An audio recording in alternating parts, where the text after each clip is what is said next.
I hope that people here far and wide. Good morning. Good morning. I'm Jane Weed Pomerantz. I'm a former city council member and mayor back in the 1980s.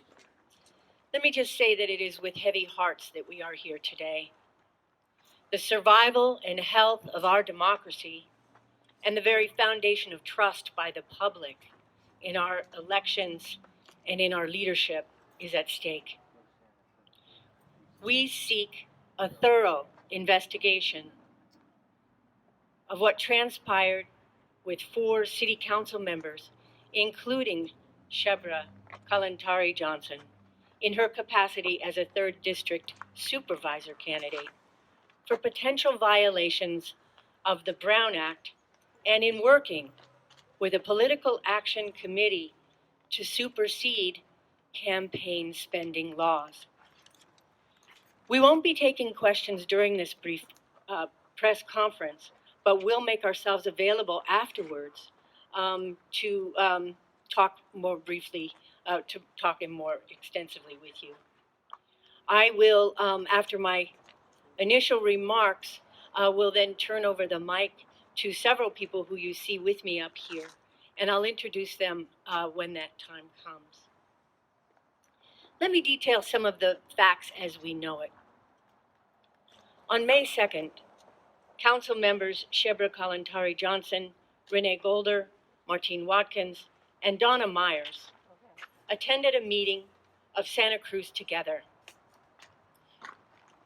It's a local political organization with an independent political action committee campaigning in support of Shebreh Kalantari-Johnson's campaign for supervisor and Measure E.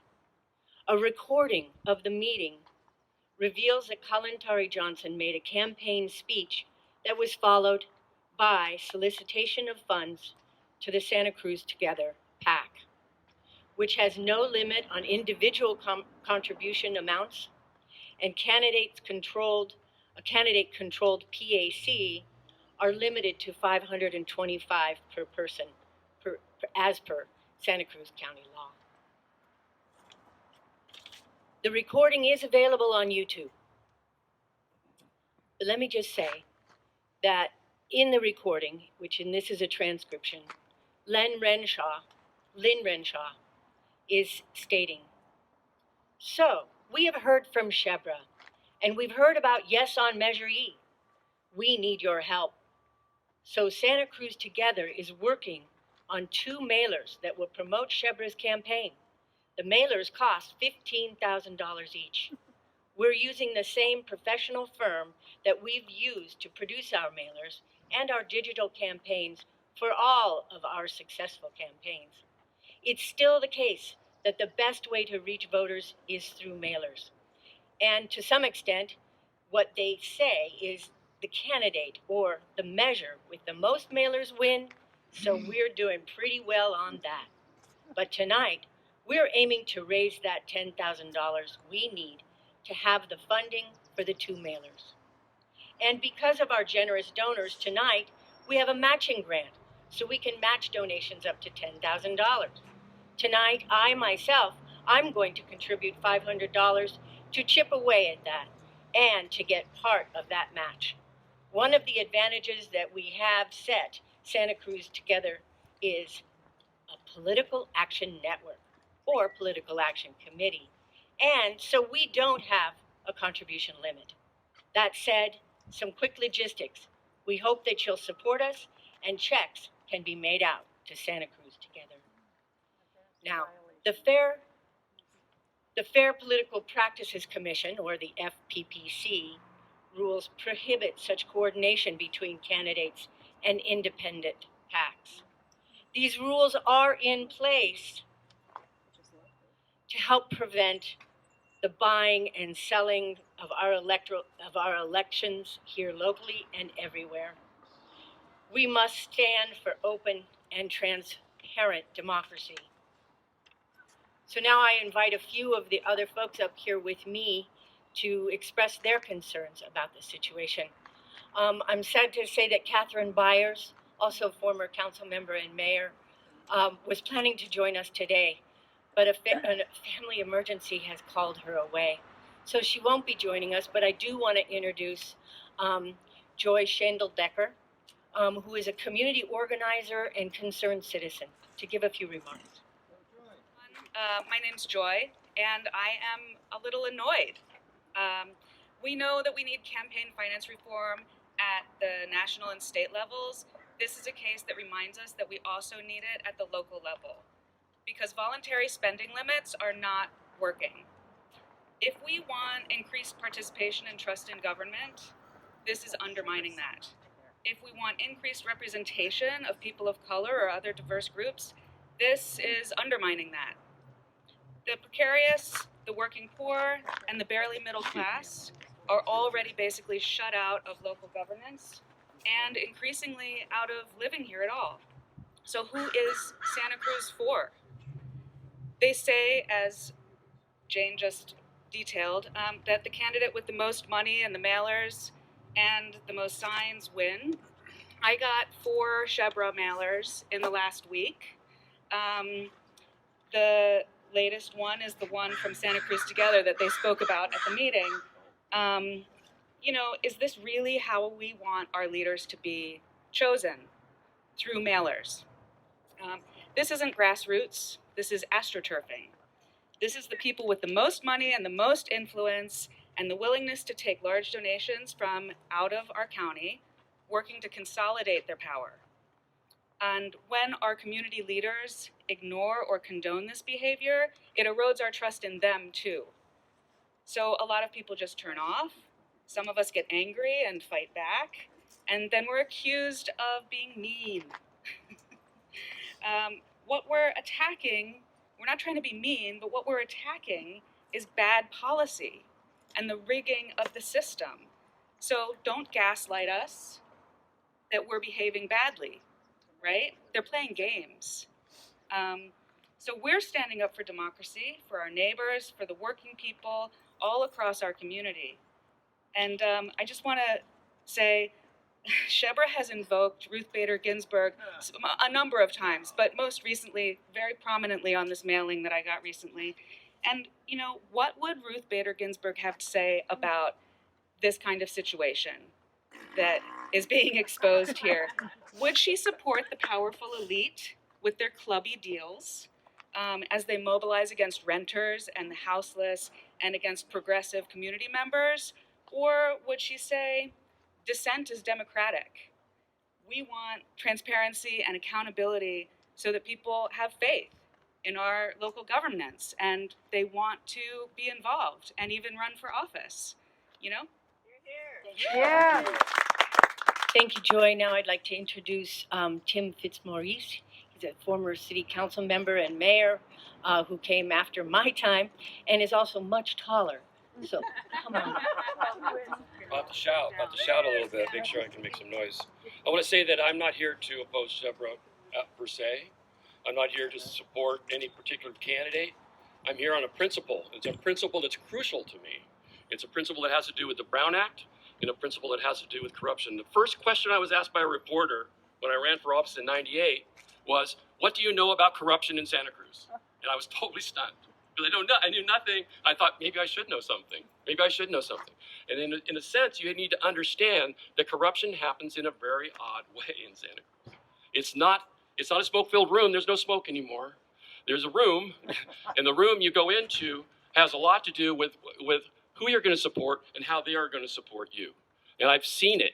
I've seen it happen, and I've actually reported it to various institutions, including the city attorney and other people, when I thought people were offering me a campaign donation in exchange for telling me what their development plan was or what their plan was. I have stood against that since the first day, and that made me walk out of barbecues where there were 3 council members. It made me walk out of funerals where there are 3 council members. It made me avoid concert tickets where I might be sitting next to 3 council members. We even had a problem at the San Francisco Giants game once. I didn't, and I'm sure Chris remembers. The point is, this is essential knowledge to a person who's in office. You have no more rights of free assembly. And that's because you have the right to vote on things that everybody has to be a partner to. And I know it's hard to walk out of those rooms. I know that. I know it's hard to say to somebody, no, I won't take your contribution. You've just crossed the line with me. I won't take your contribution, because I've said it on 5 occasions at least that I can recall. I won't take your contributions. And it's always from a developer. It's always from somebody who wanted to do something that wanted to influence future kinds of decisions that we were going to make on the council. And to walk into a room with 3 other council members was anathema to me. I would never do it. And I want to thank the press for saying to me, the first question I was ever asked as a candidate, do you know anything about corruption in Santa Cruz? Because that alerted me to making sure I had to have an answer to that question, and I had to have the right answer to that question every time I was asked that question, because this guy was going to ask it. I just knew it. He asked it maybe 3 or 4 more times after that. You know, and I was proud of him. I was proud of the press for doing what they need to do, which is to stand up for democracy. This is about democracy, right? This is about making sure that democracy is whole. And the wholeness of our democracy depends upon the ability of the people to be partners in every decision that we make. And those just, 4 is a crowd. 4 is a crowd on the city council. You cannot show up and be in a crowd of 4 people. I don't care where you are. I don't care if you're at a party, because you might end up talking. You're at least going to give a certain impression to the people that are in that crowd that you are colluding. And you can't do that. And so I want to thank the people that are bringing this to people's attention. And I want to say also that I feel for the people who are in office that have to figure these things out. I had to figure it out. And that's your job. I don't take questions right now. The point is, I feel for those people, but I'm sorry, they're wrong.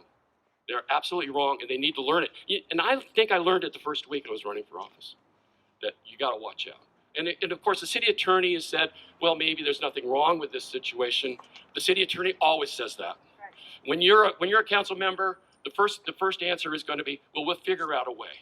We'll figure out a way, because they're representing you. Right. You pay them.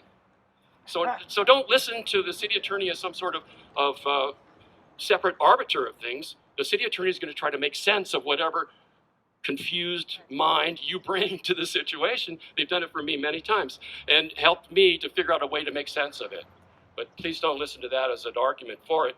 I thank them for their work as well, but that's not what it's about. As a city council member, you have to know where you are at all times, and you have to be able to give the right impression to the community. 4 is a crowd. You cannot be in that crowd. So I want to thank the people that are bringing this, and I want to thank everybody for being here. I just wanted to thank those that have come today, and also re-stress the importance of our heavy hearts. This is not a fun thing to be doing, but we do believe in our community. We believe in the people. We believe in the voters, and we believe that everyone has the right to know what is going on and have a voice. So the next person to speak with you today has a huge heart and very powerful desire to listen to all those that wish to speak, and to, from there, take their ideas and look for workable solutions. And I just want to, again, thank you, and now introduce Amy Chen Mills.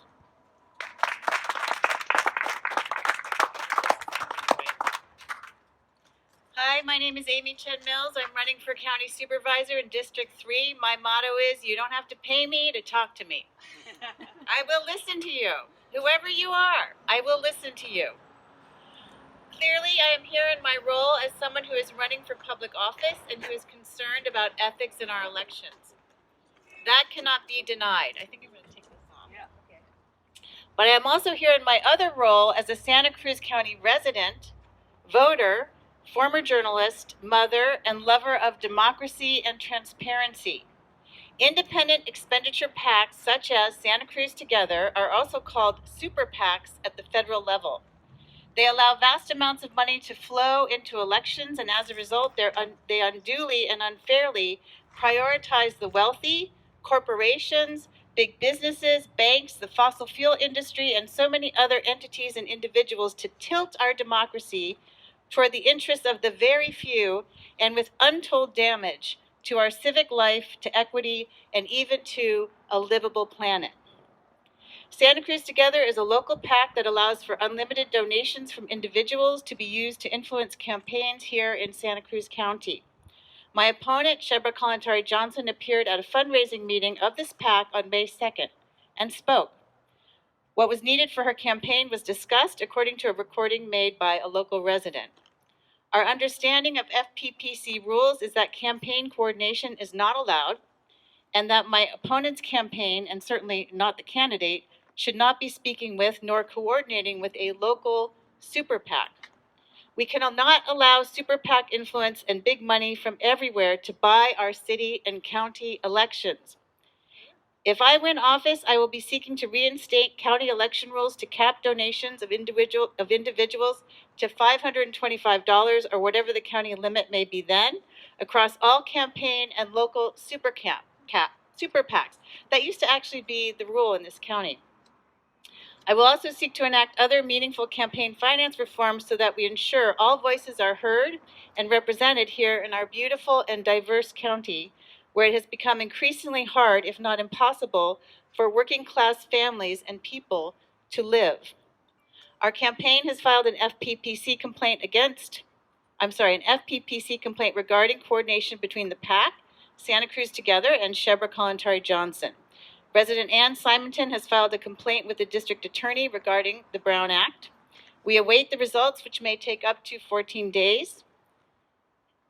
Thank you so much. We need to stand up for democracy, transparency, and fairness and equity in our democracy. Here locally, we've seen what it's done nationally. We need to make sure that is not happening here. And I believe it is happening based on that recording that I listened to from Ann Simonton, I'm sorry, and I want to stop that. Thank you so much. Thank you, Amy. And thank you all for coming. We hope that there is swift resolution by the DA and the FPPC. And if you would like to ask questions of those who have spoken, you are welcome to do that now. We will be closing our press conference. Thank you. For Jane, I listened to every bit of that recording, and your reporting was accurate, and I wanted to confirm that. And if Tim is still here, I'd like to ask him if there are consequences and if they are pending for breaking the Brown Act. Yeah, there's consequences. It's a law. It's not. But are they actually enacted? It's not like a guideline, you know. It's the law, and you have to avoid it. I don't know what the consequences will be. That evidently Ann Simonton is going to the FPPC or whoever to check into the violation of the Brown Act, and I assume that violation will be carefully considered. Thank you. And I hope it will be, because it was a restriction on the way we operate, and I felt it. I thought there were times when I should be able to be in company with other council members, but I wasn't able to do that. That was against the law. It wasn't just something that I decided it was a better idea. It was, you cannot do this. And I was told that pretty early on. I assume these people knew that. And that bothers me. And I know it's hard to walk out of a room with rich people in it. It's hard to walk out of a room with people that might be able to offer you something, but you have to be able to walk out. You have to be able to walk out. But anyway, thanks for pointing that out. Thank you. We're not